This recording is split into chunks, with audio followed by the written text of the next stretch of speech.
का एग्जाम दे करके, ये भी तो एंट्रेंस निकाल करके आए हैं, ये भी तो पढ़ते हैं, इनको कौन से अनुकंपा पे एडमिशन हो गया है?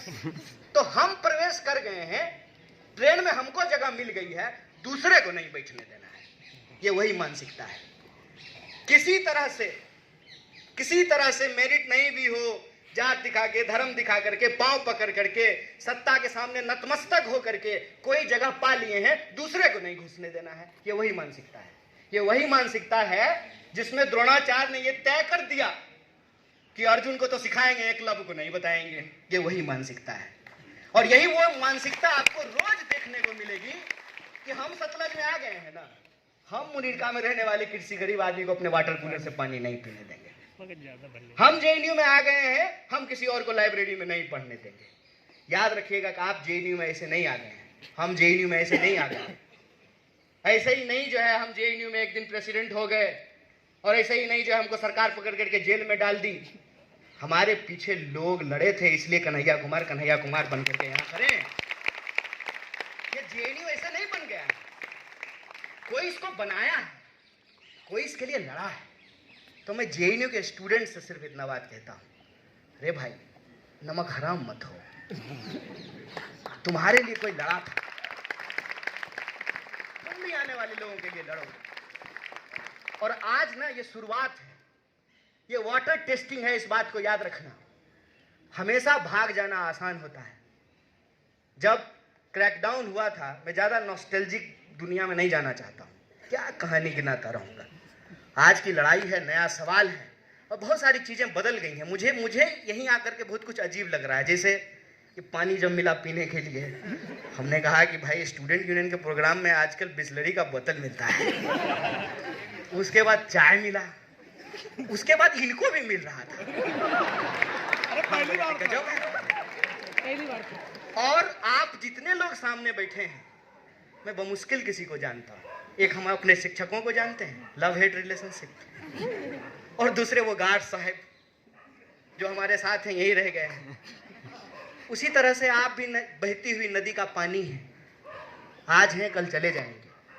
यह परंपरा कायम रहनी चाहिए, यह सिलसिला कायम रहना चाहिए, यह वजूद बना रहना चाहिए कि कल को फिर जेएनयू की सीढ़ियों पे खड़ा होकर के कोई नौजवान इश्क करने की हिम्मत करे और सत्ता की आंख में आंख डाल करके सवाल पूछने का हिम्मत करे। यह देश जितना तुम्हारा था उतना ही हमारा है, और उतना ही आने वाली पीढ़ी का रहेगा।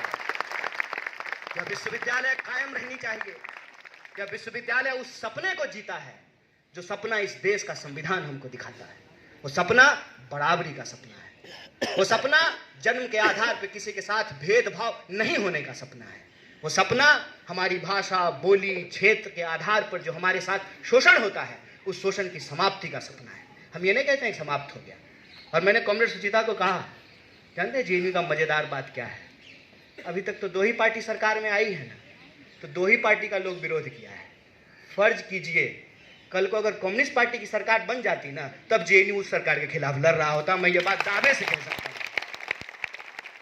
मैं दावे से ये बात कहता हूँ। और क्यों मैं ये बात कहता हूँ? जब 2011 में मेरा एडमिशन हुआ सर, 12 में जो है चुनाव हुआ, सुचिता प्रेसिडेंट बनी, हमारी प्रेसिडेंट बनी थी, हम लोग एक दूसरे के खिलाफ लड़ रहे थे। 18 में जब हम पीएचडी सबमिट करके निकल रहे थे, तो बालाजी प्रेसिडेंट बना था। उसके बाद जो आपस में लड़ते थे, आपस में जो है एक साथ यूनियन बना लिए हैं। बताइए, आयशा और एसएफआई मिल करके चुनाव लड़ रहा है। जिन्होंने ये दौर नहीं देखा, उनको तो आइडिया ही नहीं है फिर कि फ्री थिंकर क्या हुआ करता था।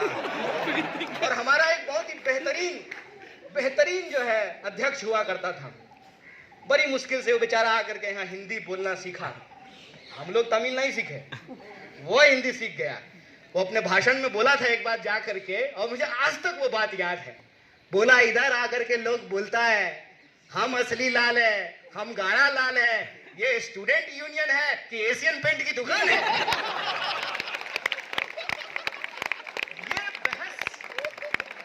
ये बहस हमेशा इस विश्वविद्यालय में रहेगा। और इसीलिए नेहरू की जो प्रतिमा लगी हुई है, उस प्रतिमा के बाहर एक बात लिखी हुई है, क्रिटिकलिटी को प्रोटेक्ट करना, क्रिटिकल अंडरस्टैंडिंग को आगे बढ़ाना ही विश्वविद्यालय का काम है। हो सकती है कि इसमें बहुत सारी कमियां हो, लेकिन हमको इस बात का गर्व है कि इस देश में बखूबी कोई विश्वविद्यालय अगर इस भूमिका को निभा रहा है तो उसका नाम जेएनयू है। इसीलिए जब हम कहते हैं वी आर जेएनयू तो हम गर्व महसूस करते हैं। होगी नाराजगी, होगा गुस्सा, लेकिन जब कहते हैं वी आर जेएनयू तो उस रिश्ते से, उस सिलसिले से, उस ट्रेडिशन से जो है एक नाता बन जाता है। और जब उस पर कोई आंच आती है ना तो सारी बाधाओं को छोड़ करके मन करता है कि भाग करके वहां जाएं और हवा में लहराती हुई मुट्ठियों को तान करके कहें कि जेएनयू खरा था, खरा है और खरा रहेगा। ये इसलिए खरा रहेगा कि कल को फिर से काला हांडी से आया हुआ कोई नौजवान जिसको ना हिंदी आती है ना अंग्रेजी आती है, उसको उड़िया बोलते हुए अफसोस नहीं हो। एक बिहार के किसी देहात से आया हुआ नौजवान, नॉर्थ ईस्ट से आया हुआ नौजवान, कश्मीर से आया हुआ कोई नौजवान, केरल से आया हुआ कोई, वो तो हम हैं ही सर, तो ना नहीं नहीं, अरे young sir, age is number, young is feeling. तो हम ये कह रहे हैं कि वो सिलसिला कायम रहना चाहिए। और ये जो पूरा का पूरा मसला है लाइब्रेरी का, इसको यूं समझ लीजिए कि ये ना वाटर टेस्टिंग है। इसको ये मत समझिए कि फेस रिकॉग्निशन, ये सब डिवाइड करने का कोशिश है। सर्विलांस, सिक्योरिटी, अरे कौन सा वहां परमाणु बम रखा हुआ कि कोई चुरा करके चला जाएगा, फॉर्मूला रखा हुआ है। वो तिरंगा सिनेमा में एक नहीं था कि हमने जो है सर्किट निकाल लिया है, फ्यूज कंडक्टर, कौन सा फ्यूज कंडक्टर वहां रखा हुआ है? कौन किताब चुराता है? किताब ही तो सर एक ऐसी चीज है कोई चुराता नहीं है, आप कहीं छोड़ करके चले जाइए। तो लाइब्रेरी रोक रहा है, ये अभी लाइब्रेरी रोक रहे हैं। असल बात मैं बार बार जो कहता हूं, देखिए हम लोग एक बड़े नाटक का छोटा सा पात्र है, बहुत छोटा सा। Privatisation of profit, socialisation of loss, monopoly of power. और ये जो एप्स्टीन में निकल करके सामने आ रहा है ना, ये इसकी हकीकत कि दुनिया भर के चोर जो हैं ये एक ये इकट्ठा है और चारागाह बना लेना चाहते हैं दुनिया को। और विश्वविद्यालय उनके आंखों में खटकता है, क्योंकि विश्वविद्यालय आपको सवाल पूछने के लिए सिखाता है, विश्वविद्यालय आपको क्वेश्चन करने के लिए सिखाता है। और जैसा प्रोफेसर पटनायक ने कहा कि टीचर की ताकत स्टूडेंट है, स्टूडेंट की ताकत विश्वविद्यालय का ताकत समाज है। इसलिए आप बार बार देखेंगे कि विश्वविद्यालय को समाज से काटने की कोशिश की जाती है।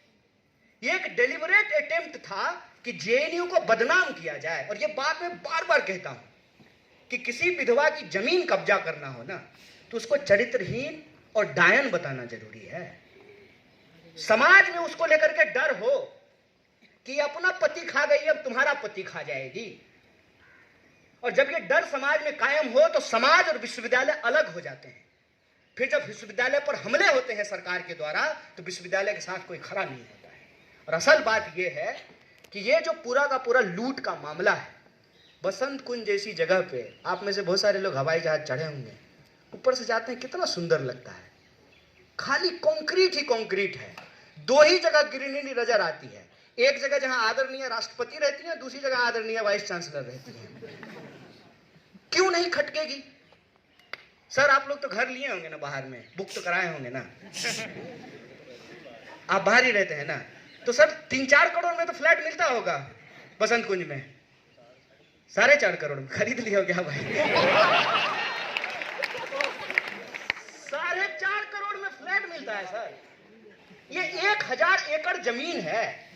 आपको क्या लगता है उनको लाइब्रेरी में घुसने से प्रॉब्लम है? ना ना, आप कालाहांडी से चल करके, नागालैंड से चल करके, कश्मीर से चल करके, बिहार से चल करके, आप जो तमिलनाडु से चल करके यहाँ आकर के पढ़ते हैं और यहाँ पर रह रहे हैं। वाह कमाल बात है। सड़क के इस तरफ जो है इतना सस्ता जो है, आप जो है खुले आसमान के नीचे जो है ना ओपन बार का मजा ले रहे हैं, और सामने जो है एक एक गिलास का जो 500-500 रुपया देना पड़ रहा है। सामने मॉल है ना, कैसे बर्दाश्त करेगा लोग?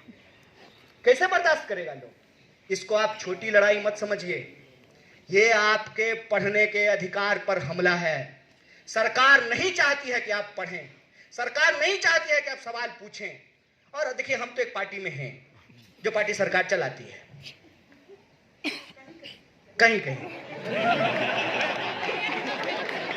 नहीं। मैं आपको एक रूलिंग क्लास मेंटालिटी के बारे में बताना चाहता हूं। पीपल आर बर्डन, लोग बोझ हैं, लोग बोझ हैं, और खास करके गरीब लोग बोझ हैं। तो गरीब लोगों को ला करके जेएनयू पढ़ाती है। आप दीजिए ना 50 लाख रुपया महीना, 50 लाख साल, आपको पता चलेगा। हम आए थे सर मगध यूनिवर्सिटी से, आए यहाँ पे जो है इंटरव्यू देने के लिए। ये बाबा गंगनाथ मार्ग सर हम 3 बार घूम गए, हमको जेएनयू का गेट ही नहीं मिला। हमको लगा कि देश की इतनी बड़ी यूनिवर्सिटी है, कोई शानदार गेट होगा, हम बार बार सामने से गुजर जाए, हमको जेएनयू नहीं मिला। तो हमने एक भाई से पूछे, भाई जेएनयू कहाँ है? तो बोला कौन सा? बोले कौन सा? एक ही जेएनयू है। बोले नहीं 2 है। बोले 2 है? हमको तो एक ही पता है। बोला एक ओल्ड है एक न्यू है। अब हम कंफ्यूज हो गए, नए में जाएं कि पुराने में? हमने कहा नए में चलते हैं। तब न्यू इंडिया नहीं आया था सर। तब अगर न्यू इंडिया होता तो क्लैरिटी होती, पहले ही बोल देते न्यू में। तो बोले न्यू में। तो वापस इसी गेट पे बोले हम यहाँ से तो हम 3 बार गुजर गए। वहां गए हम डरते डरते, अभी हमारे गार्ड साहब हमको इतना प्यार से बतियाए, ठीक है ना। गार्ड के पास हम डरते डरते गए। गरीब आदमी ना पहले से डरा रहता है कि कोई डांट ना दे, कोई ह्यूमिलिएट ना कर दे, कोई भगा ना दे, कोई मुंह पे दरवाजा ना बंद कर दे। ये होता है, कॉन्फिडेंस नाम का कोई चीज होता है। ये एक आध साल यहाँ रहने के बाद समझ में आया था। तो डरते डरते गार्ड के पास गए कि डांट ना दे। हम बोले कि जेएनयू यही है? बोला जी यही है। बोले इतना आदर से बात कर रहा है, ये तो मनुष्य समझ रहा है हमको। ये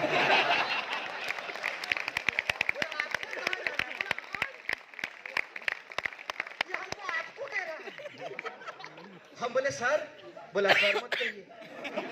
बोले नहीं आप सर हैं, हमको सबको सर कहने की आदत है। बोला कि यही जेएनयू है, कहाँ जाना है? हम बोले इंटरव्यू है हमारा। हम इंटरव्यू देने ऐसे आए थे जैसे एमआर का नौकरी करने के लिए आए। बढ़िया टक करके पेंट में सर, शर्ट पहन करके आए थे, हवाई शर्ट पहन करके। तो ना एक आदमी को रोका, वो सीनियर रहे होंगे। बोला कि इनको जरा छोड़ दीजिएगा एड ब्लॉक। हम पीछे बैठ गए। हम उसको बोले कि किराया भी लीजिएगा क्या? बोला नहीं भाई किराया नहीं लेंगे, अरे हम भी यहीं पढ़ते हैं। हो गया एडमिशन। पहला दिन क्लास में गए, प्रोफेसर मालाकार थे, आए क्लास में, वो आए, हम खड़े हो गए, बाकी सब बैठा हुआ था। बोले खड़े क्यों हो गए? हम बोले सर आप आए हैं क्लास में इसलिए खड़े हो गए। तो बोले कि इसमें हमने ऐसा क्या कर लिया कि तुम खड़े हो रहे हो हमको देख के? हमने कहा सर आप टीचर हैं। तो बोला कल तुम भी हो जाओगे। हम बोले हाँ बात तो ठीक है, टीचर हो नहीं तो आए। बोले कि मेरी पीएचडी हो गई, तुम्हारी पीएचडी हो जाएगी, हमारे तुम्हारे में क्या फर्क है? फिर हमारा कॉन्फिडेंस इतना, वैसे सर अब हम सिगरेट नहीं पीते हैं। हमारा कॉन्फिडेंस इतना था कि हम पटनायक सर के पॉकेट से सिगरेट निकाल लेते थे। फर्क देखिए कैसे आए थे और कैसे बन गए। क्या सर? और झूठ बोल रहे हैं, खाली केला खाली तो नहीं गए थे इनके घर में। 20 दिन जेल में थे, बड़ी जोर से तलब हो रही थी। तो मैं सोचा कि सर के पास जाता हूँ, सिगरेट मिलेगा। ये फर्क है, ये मैं अपनी आप बीती आपको बता रहा हूँ, और ये मैं पहली बार पब्लिक में बोला हूँ। तो और जेल जो है, जेल का मजेदार बात